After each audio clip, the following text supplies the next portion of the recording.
ये तृतीय वर्ष सेमेस्टर 5 पेपर क्रमांक 10 आदि तथा मध्यकालीन हिंदी साहित्य का इतिहास। ये आपका ऑप्शनल हिंदी है।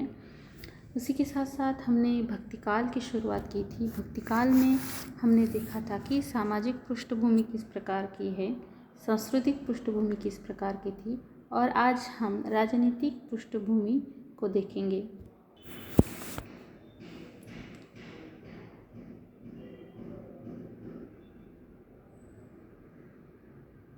जैसे हमने देखा है कि परिस्थिति सामाजिक पृष्ठभूमि किस प्रकार की थी, उसमें आज हम देखेंगे कि राजनीतिक पृष्ठभूमि।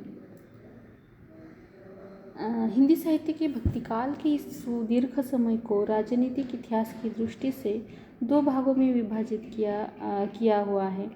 प्रथम भाग में दिल्ली पर तुगलक और लोधी वंश के शासकों ने राज्य किया था, और द्वितीय भाग में मुगल वंश के बाबर, हुमायूं, अकबर, जहांगीर तथा शाहजहां ने राज्य किया था। राजनीतिक दृष्टि से यह काल अशांत तथा संघर्षमय काल रहा था, यह भी हम कह सकते हैं। मोहम्मद गौरी के विजित प्रदेशों पर तुर्कों की सल्तनत स्थापित हुई थी। बलबन, अलाउद्दीन आदि सुल्तान तथा उनके सरदार साम्राज्य विस्तार के कार्य में सफल भी हुए, किंतु उनके अशक्त उत्तराधिकारियों द्वारा उसकी रक्षा न हो सकी थी। जो भी उन्होंने साम्राज्य जीता था, उसका क्या हो गया है कि कम समय में ही वह साम्राज्य विस्तार के लिए वो सफल रहे, लेकिन कम समय उत्तराधिकारियों द्वारा उनकी रक्षा नहीं हो पाई थी। अलाउद्दीन खिलजी तथा तुगलक ने सतत प्रयासों से केंद्रीय शासन को सुदृढ़ बनाकर अपनी दूरदर्शिता का परिचय दिया, किंतु उनकी आंखें मूंदते ही सब कुछ चौपट हो गया है। फलतः 14वीं तथा 15वीं शताब्दियों में बहुत से मुसलमानों तथा हिंदुओं के प्रादेशिक राज्य उठ खड़े हुए थे। तुर्क शासक विदेशी होते हुए भी उस देश को अपना चुके थे। उनमें कुछ की धमनियों में हिंदू रक्त था। जैसे हम कह सकते हैं कि तुर्क शासन विदेशी होते हुए भी इस देश को अपना चुके थे। हिंदू रक्त था, यानी वो हिंदू मानते थे कि हम हिंदू हैं। उनमें कुछ की धमनियों में हिंदू रक्त था। तुर्कों के पीछे पठानों का राज्य हुआ। उनके पूर्वज हिंदू या बौद्ध थे, अतएव ये लोग एक प्रकार से विदेशी नहीं रह गए थे। अलाउद्दीन खिलजी दिल्ली की गद्दी पर बैठ गया। उसने मालवा और महाराष्ट्र को जीता था। गुजरात जीतकर उसने राजपुतानों को तीनों ओर से घेर लिया तथा चित्तौड़, सिवाना, जालोर और भिन्नमाल आदि प्रदेश अलाउद्दीन खिलजी ने जीत लिए थे।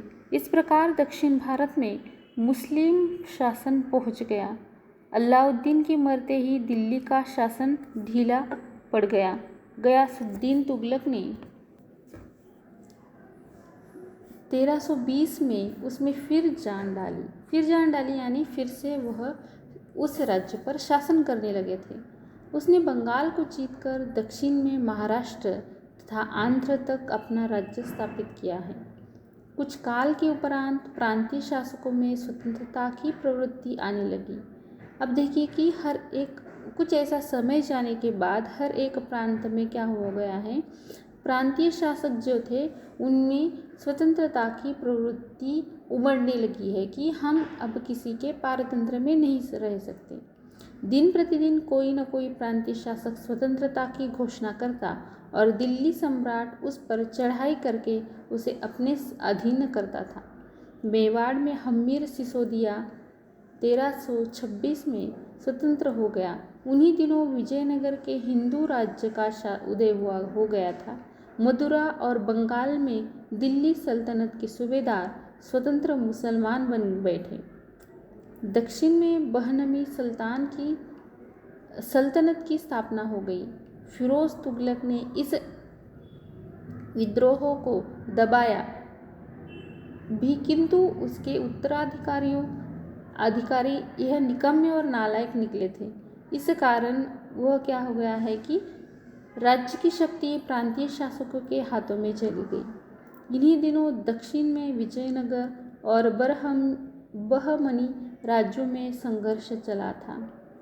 15वीं शताब्दी प्रांतीय शासकों का युग है। इसमें राजस्थान में मेवाड़ की उन्नति हो गई है। महाराणा लाखा चूड़ा कुंभा के शासनकाल में वह एक प्रमुख शक्ति बन गया था।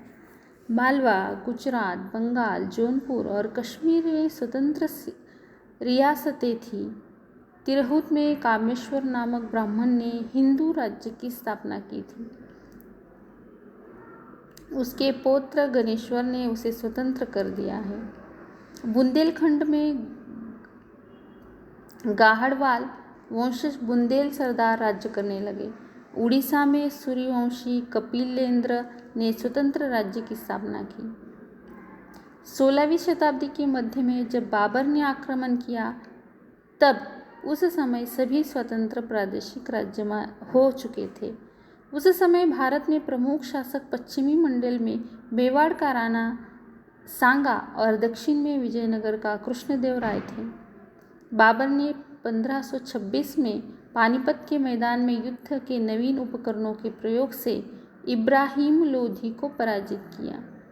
दिल्ली से आगे बढ़ते ही उसकी राणा सांगा में मुठभेड़ हुई, किंतु वहां पर भाग्य ने बाबर का साथ दिया।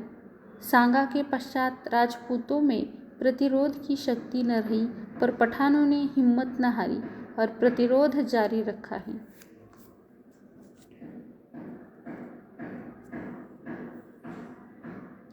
पठान शासक शेरशाह सूरी ने साधनों के बिना हुमायूं को पूरी तरह पराजित कर दिया। शेरशाह के समय में ही हिंदी का अमर काव्य पद्मावत लिखा गया है। शेरशाह के उत्तराधिकारी अयोग्य निकले और उधर मुगलों का नेतृत्व अकबर जैसे प्रतिभाशाली व्यक्ति के हाथ में चला गया था। हेमचंद्र के नेतृत्व में पठानों ने पानीपत के दूसरे युद्ध में अकबर का डटकर मुकाबला किया, किंतु अंत अकबर का पगड़ा भारी रहा था। दिल्ली सम्राट अकबर के सामने देश के छोटे छोटे हिंदू और मुसलमान राजाओं ने एक एक कर घुटने टेक दिए।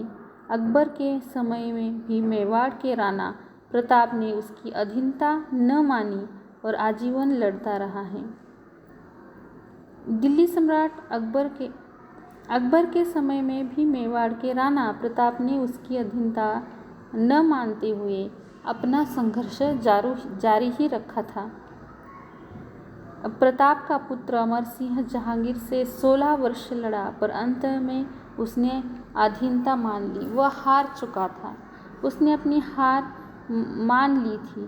शाहजहां के शासक के अंतिम दिनों में बुंदेलखंड में चंपतराय और महाराष्ट्र में शिवाजी की स्वतंत्रता की चेष्टाएं प्रकट हुई थी। अब देखिए कि हर किसी ने अपने अपने तरीके से, अपने अपने प्रयासों से अपना राज्य किस प्रकार से स्वतंत्र हो सकता है इसकी कोशिश की थी। लेकिन यहाँ पे हम देख सकते हैं कि प्रताप का पुत्र अमर सिंह जहांगीर से 16 वर्ष तक लड़ता रहा है, लेकिन 16 वर्ष हो जाने के बाद उसने अपनी कोशिशें बंद कर दी हैं। वो अब थक चुका है, उसने अपनी हार मान ली है। उसी के साथ साथ बुंदेलखंड में चंपायत राय और महाराष्ट्र में शिवाजी की स्वतंत्रता की चेष्टाएं अब होने लगी थी।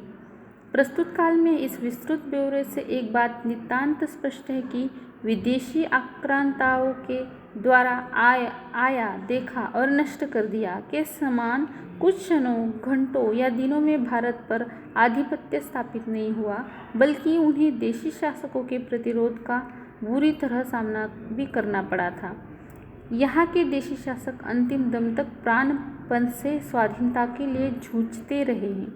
जो भी देशी शासक थे उन्होंने क्या है कि अपनी प्राण जब तक वह त्याग नहीं देते, जब तक प्राण नहीं जाते, उन्होंने लड़ना ही उचित समझा है। या स्वतंत्रता के लिए, स्वाधीनता के लिए वो जूझते रहे हैं।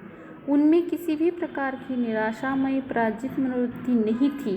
और न ही उस समय का साहित्य निराशमय परिस्थितियों की उपज है। इतना कुछ हो जाने के बाद भी उन्होंने कभी भी अपने मन में निराशा नहीं आने दी है और उस समय का साहित्य भी यह निराशमय परिस्थितियों की उपज ही कहा जा सकता है।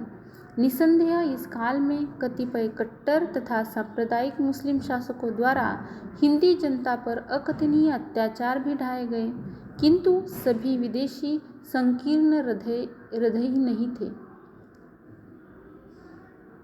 इसके साथ साथ मुस्लिम प्रजा भी विशेष सुखी नहीं थी।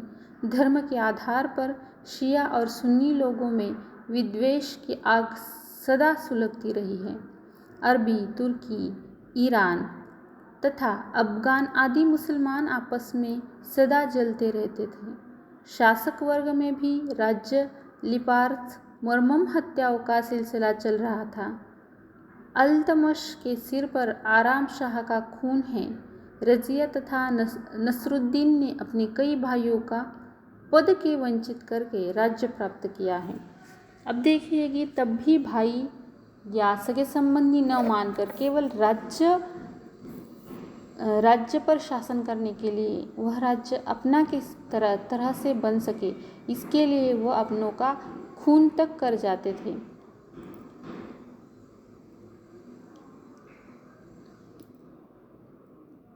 रजिया तथा नसरुद्दीन ने अपने कई भाइयों को पद से वंचित करके राज्य प्राप्त किया। रजिया और उसके प्रेमी का वध हुआ। अलाउद्दीन खिलजी ने अपने चचा और मोहम्मद तुगलक ने अपने सगे पिता की हत्या करके राज्य प्राप्त किया था। अब देखिए कि यहाँ हम देख सकते हैं कि राज्य करने के लिए या सत्ता हासिल करने के लिए उन्होंने अपने सगे रिश्तेदारों के साथ साथ अपने भाई या पिता तक को ही नहीं छोड़ा है। अलाउद्दीन की मलिक काफूर के द्वारा मृत्यु हुई।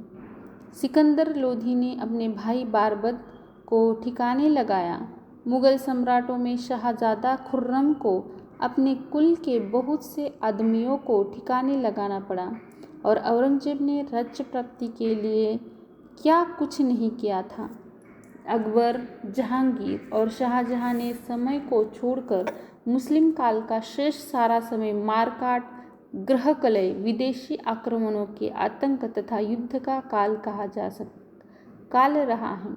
अब देखिए कि जहाँ सत्ता स्थापित करनी है, अपने आप को जैसे हम कह सकते हैं कि किस प्रकार से वो सत्ता के लिए एक दूसरे का खून कर रहे थे, तब वहाँ पर किस प्रकार से हम कह सकते हैं कि शांति का माहौल बन सकता है। यहाँ पे उन्होंने भी सारा समय मारकाट, गृहकलय, विदेशी आक्रमणों के आतंक तथा युद्ध का काल इसी कारण रहा और यही काल जो भक्ति काल में राजनीतिक पृष्ठभूमि का काल जो रहा है, पृष्ठभूमि जिस प्रकार से रही है वो अशांत और कलह भरी रही है, यह हम कह सकते हैं। ऐसी बात भी नहीं है कि सभी मुसलमान शासक हिंदुओं के प्रति अनुदार और असहिष्णु थे। बहुत से मुस्लिम शासकों ने संस्कृत तथा देशी भाषाओं के साहित्य, संगीत और कला को प्रोत्साहन दिया। कश्मीर के जैनुलाब्दीन के प्रोत्साहन से जौनराज ने संस्कृत में दूसरी राजतरंगिणी लिखी। जौनपुर के सुल्तानों ने शास्त्रीय संगीत का पुनरुद्धार करवाया और संगीत शिरोमणि नामक ग्रंथ संस्कृत में तैयार हुआ है। हुसैन शाह बंगाली ने भारत और भागवत का बंगाली में अनुवाद करवाया है। यह सच है कि अधिकांश मुसलमान शासक भारतीय थे। इन मुसलमान शासकों के मंत्री और सलाहकार अधिकांश हिंदू थे। हुसैन शाह बंगाली का मंत्री गोपीनाथ बसु था। कश्मीर के सुल्तान शहाबुद्दीन के मुख्यमंत्री उदयश्री और चंद्र डामर थे। वही के सुल्तान सिकंदर का मंत्री सुह भट्ट ब्राह्मण था, जो कि मूर्ति पूजा का विरोधी था। अब देखिए कि यहाँ पे अगर हम ब्राह्मण यह जाति का उच्चार करते हैं तो हमारे नज़रों के सामने पहले आ जाता है कि जो पूजा पाठ करते हैं, भगवान को मानते हैं। लेकिन यहाँ पे उन्होंने उल्लेख किया है कि सुल्तान सिकंदर का जो मंत्री था सुह भट्ट, वो ब्राह्मण था, लेकिन उसने क्या किया है कि मूर्ति पूजा का विरोध किया है। उसने कई मंदिरों की मूर्तियां अपने हाथों से तुड़वा दी थी। इस करतूत से सिकंदर बुत शिकन के नाम से प्रसिद्ध हुआ, परंतु उसके बेटे जैनुलाब्दीन ने उन मंदिरों का जीर्णोद्धार करवाया है। फिर से उसने उन मंदिरों को तैयार किया है, बनवाया है। उस समय हिंदू शासकों के द्वारा भी साहित्य, संगीत तथा अन्य ललित कलाओं का प्रोत्साहन मिला। इसमें विजयनगर के राजाओं और मेवाड़ के राणा कुंभा का विशिष्ट स्थान है।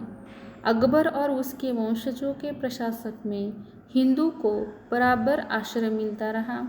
हिंदू धर्म के कट्टर विरोधी औरंगजेब ने भी अपने दरबार में हिंदी कवियों को स्थान दिया। यह सुना जाता है कि उसने स्वयं भी हिंदी में कविता भी लिखी थी। कोई भी साहित्य परिस्थितियों से प्रभावित हुए बिना नहीं रहता, किंतु भक्तिकालीन साहित्य इस बात का अपवाद माना गया है। भक्तिकाल के प्रमुख 4 कवि हैं जो कबीर, जायसी, तुलसी और सूर की वर्ण सामग्री युग के राजनीतिक वातावरण के प्रतिकूल है। उन्हें न तो प्राकृत जनजन गुण गान से सरोकार था। इन भक्तों की वाणी धर्म और शांति प्रधान रही है। अब देखिए कि यहाँ तक हमने देखा है कि भक्तिकाल में सामाजिक पृष्ठभूमि किस प्रकार की थी, सांस्कृतिक पृष्ठभूमि किस प्रकार की थी और राजनीतिक पृष्ठभूमि किस प्रकार की थी। मैंने आपको PDF फाइल में भक्तिकाल की तीनों पृष्ठभूमि का PDF फाइल में पूरा डिटेल भेजा है। यह आप जेरॉक्स करवा के लीजिए, या कोई अगर दिक्कत होती है तो आप हिंदी डिपार्टमेंट में आकर मिल सकते हैं। यह आपका BA 3rd ईयर का ऑप्शनल पेपर है, आदि तथा मध्यकालीन हिंदी साहित्य का इतिहास। और 5th सेमेस्टर होने के कारण आपको जो भी कुछ नोट्स चाहिए होगी वह आप डिपार्टमेंट में आकर ले सकते हैं। धन्यवाद।